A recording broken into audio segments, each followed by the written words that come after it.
వరుసగా ఎన్నికై భారతదేశాన్ని అత్యధిక కాలం పరిపాలించిన ఘనతను సాధించిన ప్రధాని నరేంద్ర మోదీ. ప్రపంచంలో అత్యధిక అణ్వాయుధాలు కలిగిన దేశాలు రష్యా, అమెరికా కాగా భారతదేశంలో అణ్వాయుధాల సంఖ్య 190.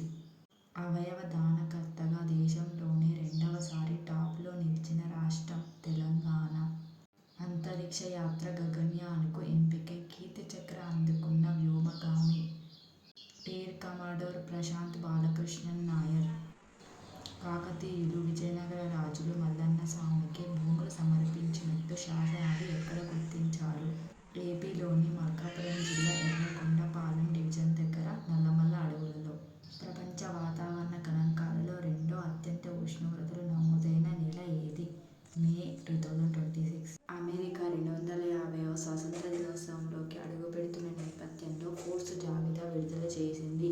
ఇందులో భారత సంతతి వ్యక్తులు ఎంతమంది ఉన్నారు?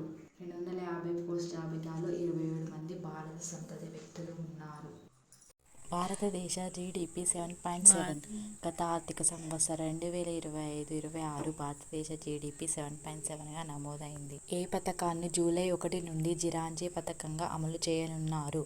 మహాత్మాగాంధీ జాతీయ గ్రామీణ ఉపాధి హామీ పథకం స్థానంలో జిరాంజీ పథకంగా అమలు చేయనున్నారు. భారత సంతతి వైద్యురాలికి బ్రిటన్ అత్యున్నత పురస్కారం. డాక్టర్ డేమ్ పర్వీన్ కుమార్కు బ్రిటన్కు చెందిన grand cross of the order of the British empire అనే అవార్డును అందజేశారు.